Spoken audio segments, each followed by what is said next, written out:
Salut à tous les amis, c'est Aiken, j'espère que vous allez bien. Aujourd'hui on se retrouve dans une nouvelle vidéo où je vais vous partager un témoignage paranormal qui me vient d'une abonnée. J'ai fait une vidéo comme ça la semaine dernière, c'est pas celle qui a le plus marché mais j'ai kiffé la faire et j'ai kiffé avoir vos retours sur la situation paranormale présentée. Donc là, sachant que moi je veux vous régaler pour Noël, j'ai décidé de vous proposer cette histoire paranormale pour votre bon plaisir. Pour l'anecdote, ça fait 24 heures que j'ai pas mangé.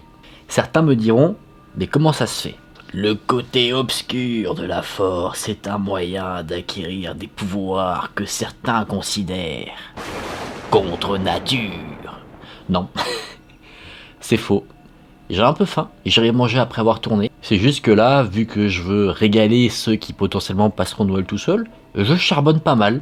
C'est vrai, je suis un petit peu fatigué, mais c'est pour la bonne cause, ça fait plaisir. En tout cas, j'espère que vous allez apprécier cette vidéo autant que j'apprécie la faire. Si vous voulez soutenir la chaîne, n'hésitez pas à liker la vidéo et à vous abonner à la chaîne. N'hésitez également pas à me suivre sur Instagram si vous voulez, comme cette histoire-là, me partager quelque chose de flippant qui vous est arrivé. Ça peut être du paranormal ou pas. Vraiment, vous avez carte blanche. Je vous embête pas plus avec l'introduction et je vous propose qu'on passe sans plus attendre à cette histoire. On va donner des noms qui ne sont pas les vrais noms aux personnes qui sont acteurs dans cette histoire.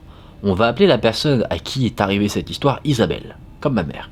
Isabelle nous dit qu'en 1993, quand elle avait 20 ans, elle vivait avec son concubin du nom de Gary. Lui avait 5 ans de plus qu'elle, donc 25 ans, et à ce moment-là, elle était enceinte de leur fils. Ils étaient activement en recherche d'un logement pour avoir une chambre pour leur enfant avec des portes qui ferment bien, parce qu'ils avaient 2 chats et ils voulaient éviter que les chats ne viennent trop se coller au bébé et qu'ils mettent des poils partout. Ayant un chat, je connais cette sensation. Bon, le mien il est particulier, mais faudrait pas qu'en se posant sur le bébé non plus, le chat l'étouffe, alors que lui il veut donner que de l'amour. Grâce à une connaissance, le réseau a fait son effet, ils ont trouvé un appartement dans le centre d'une grande ville. Alors pour l'anonymat, je vais pas préciser le nom de la ville.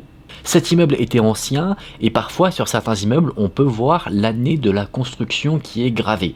Là l'année qui était indiquée c'était l'année 1840. Juste à côté, sur la gauche de l'immeuble, il y avait des restes d'une décoration gothique. Isabelle ne sait pas trop nous dire. Dès que Isabelle et son concubin ont emménagé dans ce nouveau logement, leur chat, Gaston, a commencé à avoir un comportement étrange. C'était normalement un chat qui appréciait tout le monde, qui avait tendance à se frotter, donner de l'affection assez facilement et ronronner dès qu'il voyait quelqu'un. Donc c'est-à-dire que c'était pas un chat si jamais t'avais un cambrioleur qui allait te protéger, il allait plutôt être content de voir le cambrioleur. Et du coup, ce chat Gaston se mettait dans un coin d'une pièce, il regardait le mur et il ronronnait. Comme si en fait, devant lui se trouvait quelqu'un, alors qu'il n'y avait personne. Donc au bout d'un moment, à force de voir ce comportement, Isabelle et son concubin commencent à se dire que peut-être il y a une présence dans la maison que Gaston remarque. Grâce à une voisine qui vivait au premier étage ainsi qu'au rez-de-chaussée, qui avait un appartement sur 2 étages, Isabelle a appris que l'immeuble était en fait un ancien couvent. À l'époque de la Seconde Guerre mondiale, toutes les bonnes sœurs sont parties, et cette vieille voisine a remarqué quand elle a acheté son appartement qu'elle avait accès dans sa cave à un souterrain qui menait jusqu'à la cathédrale. Certainement un moyen pendant la Seconde Guerre mondiale de pouvoir partir facilement. Cette voisine a même montré des photos, il y avait des crânes qui étaient dans les murs, ça faisait clairement comme les catacombes de Paris. Donc assez intriguée, Isabelle a décidé d'aller dans une librairie pour essayer de trouver un livre qui pourrait relater un petit peu de l'histoire de la ville où elle vit, afin de trouver des informations sur le passé peut-être de là où elle vit. Elle a trouvé chaussures à son pied. Non pas qu'elle a acheté une paire de chaussures, mais elle a trouvé un livre qui parlait de ce qu'elle voulait. Et elle s'est rendue compte que là où il y a le parking de l'immeuble où elle vit, avant il y avait un jardin. Et le concubin d'Isabelle lui a dit que, effectivement, à l'époque, dans les couvents, c'était pas inhabituel qu'il y ait un jardin, mais pas un jardin qui servait à des balades. Ce n'était pas inhabituel que, dans ce fameux jardin dans les couvents, les bonnes heures aient des relations physiques, intimes, avec les prêtres. Des relations qui pouvaient être consenties ou pas. Et ça arrivait du coup, vu que c'était des relations non protégées, que les bonnes sœurs tombent enceintes. Il ajoute que quand la bonne sœur tombait enceinte, elle était séquestrée, pour ne pas montrer qu'attention, une bonne sœur allait avoir un enfant, parce que ça voulait automatiquement dire qu'elle avait eu une relation intime, alors qu'il me semble que les bonnes sœurs sont censées faire vœu de chasteté, et quand le bébé lui est né, on lui retire et on le met dans un orphelinat, comme ça, on n'en parle plus, le secret est bien gardé. Et encore une fois, selon ce que dit le concubin, si le bébé meurt né, si le bébé est mort-né, on l'enterrait dans le jardin. Le couvent qui prenait place dans l'immeuble où vivait Isabelle était lui-même bâti sur une ancienne église qui datait du XIVe siècle. Quelques mois plus tard, après avoir appris toutes ces fâcheuses anecdotes historiques, le bébé d'Isabelle et de son concubin est né. Ce bébé, qui a maintenant bien grandi, qu'on va appeler Junior, comme ça c'est facile, il dit aujourd'hui, maintenant qu'il est bien plus âgé, il a plus de 20 ans, que quand il avait 3 ans, il se souvient qu'il marchait dans la maison et qu'il avait senti 2 mains l'agripper. Ça l'a fait tomber et il ajoute que ce genre d'événement est arrivé plusieurs fois. Donc là, on semble avoir la confirmation de par le comportement du chat, mais également par les souvenirs de l'enfant d'Isabelle, qu'il y aurait une situation paranormale dans ce logement. À cette période-là, Gary, le concubin d'Isabelle, sortait pas mal avec ses amis, il rentrait le soir un peu alcoolisé, et pour la suite de l'histoire, elle dit que quand lui rentrait à pas de loup et montait les escaliers pour aller se coucher, l'escalier lui grinçait énormément. Et malheureusement, en 1996, Gary a perdu sa grand-mère, donc il était au plus bas. Il était profondément attristé par cette perte, ce qui est totalement compréhensible, je pense que ça on peut tous le comprendre. Et 3 mois après le décès de la grand-mère de Gary, lui ainsi qu'Isabelle se sont séparés. Et c'est pendant cette période difficile que Gary a dit qu'un matin, alors qu'il se réveillait, il a vu sa grand-mère assise au bord de son lit. Il lui a dit « T'inquiète pas mon petit gars, elle va revenir ». C'est un message en soi qui est assez beau, mais ce qui interpelle beaucoup Gary à ce moment-là, c'est que ce petit surnom, mon petit gars, c'est la manière dont elle l'appelait de son vivant, c'est un signe distinctif qui fait comprendre qu'on a bien affaire à la grand-mère. Évidemment, quand on assiste à ce genre d'événement, on se demande si c'est quelque chose de réel ou si c'est juste un rêve, mais la supposition que tout ça n'était qu'un rêve est vite éclipsée parce que le chat Gaston était là pendant l'apparition de la grand-mère et il regardait le fantôme de la grand-mère en ronronnant, parce qu'il la connaissait, il l'avait déjà vue, donc là, tout de suite, tout semble bien ancré dans la réalité. Et ce qui est aussi très fou dans cette histoire, c'est que la grand-mère n'avait pas tort. Isabelle est revenue vers Gary un peu plus tard. Mais un drame est survenu. Quand Gary avait 30 ans et qu'Isabelle en avait 25, c'est que Laurent a eu un accident et a fait une rupture d'anévrisme dans son lit. Il a perdu la vie, ce qui a laissé, vous vous en doutez certainement, Isabelle dans une terrible tristesse. Le soir de l'enterrement, Isabelle était chez elle, en compagnie de sa cousine et avec son fils de 5 ans.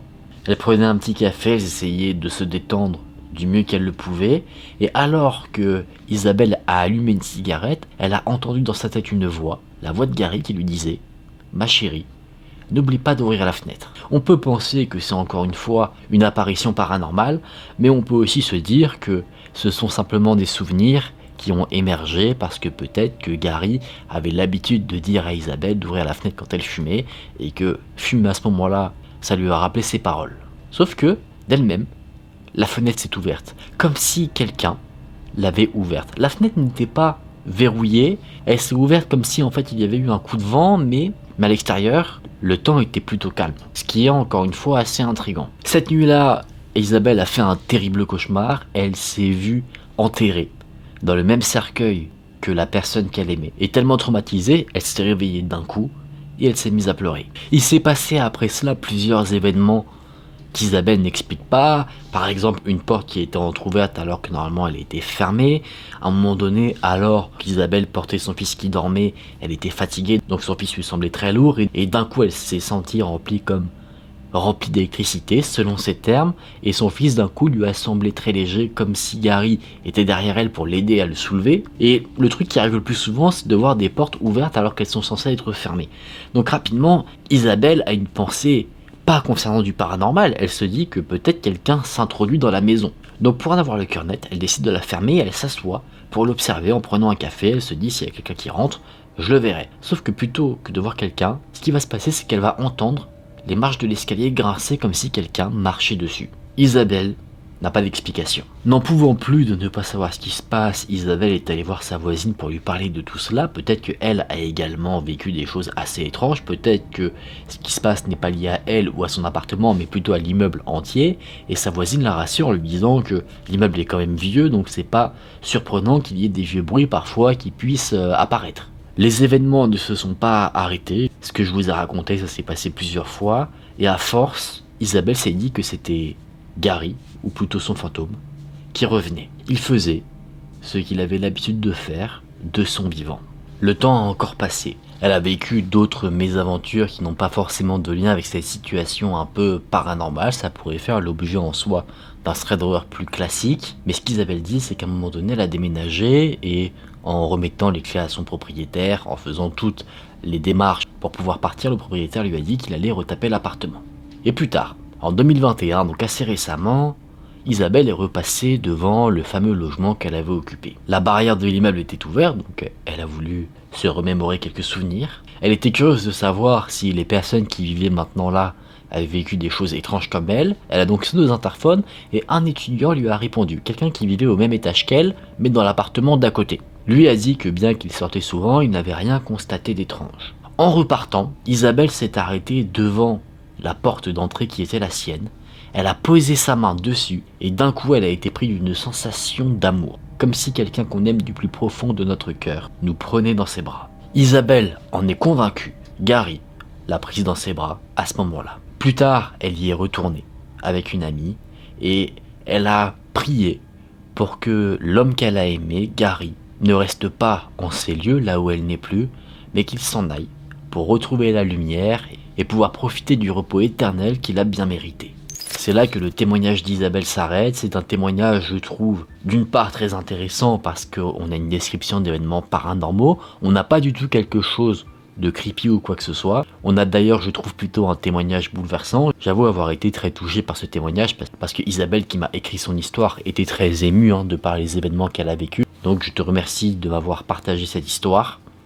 J'espère que je l'ai bien retranscrite. J'ai pas forcément donné tous les détails, je suis vraiment resté concentré sur l'aspect paranormal. Et je trouve que d'un côté, cette histoire donne de l'espoir, parce que si on y croit, parce que je comprends totalement que certaines personnes puissent être très dubitatives de ce genre d'histoire, de tout ce qui concerne le paranormal, et bien si on y croit, ça nous laisse penser qu'il y a une sorte de vie après la mort, et ça nous montre que les personnes qu'on aime sont toujours quelque part autour de nous, à veiller sur nous, et ça je trouve que c'est quelque chose qui est très rassurant. En tout cas les amis, j'espère que vous avez passé un bon moment devant cette vidéo. Encore une fois, merci à toi pour ton témoignage. Si vous avez aimé cette vidéo, n'hésitez pas à laisser un j'aime et à vous abonner à la chaîne. Vous pouvez m'envoyer votre témoignage comme celui-ci ou concernant quelque chose qui vous a traumatisé sur Instagram ou dans le mail dans la description. Je vous fais des bisous, prenez soin de vous, c'était Aken. Salut!